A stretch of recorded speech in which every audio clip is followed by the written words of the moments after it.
ভিডিওতে ওয়ার্ম লাইটগুলো যেমনটা ভালো লাগছে বা দেখতে সুন্দর লাগছে, এই মুহূর্তে এত পরিমাণে গরম লাগছে যে এটার কথা চিন্তা করলেই আমার আরও বিরক্তকর লাগছে। কারণ প্রচণ্ড পরিমাণে গরমের মধ্যে কিন্তু ওয়ার্ম লাইট তো দূরে থাক, কোনো কিছুই ভালো লাগে না। যাই হোক, কার এলাকার কী অবস্থা বলো তো? আমাদের এখানে প্রচণ্ড পরিমাণে গরম পড়ছে। গতকালকে একটু বৃষ্টি হয়েছিল, কিন্তু গরমটা কমেনি। তো হ্যালো এভরিওয়ান, আসসালামু আলাইকুম। তোমরা কেমন আছো? আমি আলহামদুলিল্লাহ ভালো আছি। নতুন একটা ব্লগে তোমাদেরকে ওয়েলকাম করছি। আজকে বেডশিটটা চেঞ্জ করব, তো সেটা তোমাদের সাথে শেয়ার করছি। যেদিন বেডশিট চেঞ্জ করি সেদিন আমার ঘুমটাও যেমন ভালো হয়, মনটাও অনেক ভালো লাগে। আসলে যে কোনো নতুন কিছু মনটাকে অনেক প্রশান্তি দেয়। আর আমার রুমটা হচ্ছে আমার একটা আরাম আয়েশের জায়গা, এখানে আমার সকল শান্তি। যাই হোক, চলো রান্নাঘরে চলে যাই। আজকে রান্না করব ট্যাংরা মাছ দিয়ে আলু দিয়ে একটা মাখা মাখা করে। অনেকে এটাকে গুলশাও বলে বা ট্যাংরা বলে, যেটাই বলো। এটা আগে আমি ভেজে নিচ্ছি ভালো করে হলুদ মরিচ আর লবণ দিয়ে। আর এর সাথে যে মশলাপাতি ইউজ করব সেটাও আমি রেডি করে নিচ্ছি।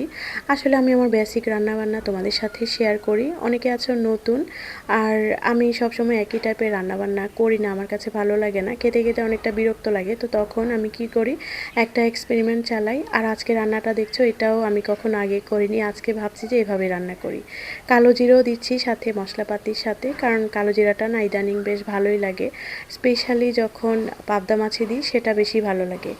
যাই হোক, মাছটা একটু কড়া করে ভেজে নিচ্ছি। আর এই মাছটা ভাজার সময় আমাকে বেশ ভোগান্তি পোহাতে হয়েছে, কারণ এত পরিমাণে তেল ফুটছিল যে আমার চোখে লাগার অবস্থা। যাই হোক, মশলাপাতি সব কষিয়ে তারপর আলুটা দিয়ে দিব। আর আলু একটু সেদ্ধ হয়ে আসলে মাছটাও দিয়ে দিব।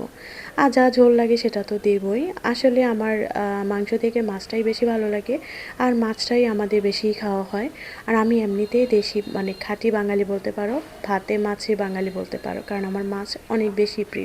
আর এই দুপুরের টাইমে হচ্ছে খালাও আজকে রুটি বানাবে। নর্মালি বিকেলের টাইমে আসে, কিন্তু মাঝে মাঝে উনি একদম রান্নাবান্নার সময়ে রুটিটা বানায়। তখন আমাদের একটু কিচেনে মোটামুটি দৌড়াদৌড়ি অবস্থায় লাগে, কারণ অনেকজন কিচেনে ঢুকে।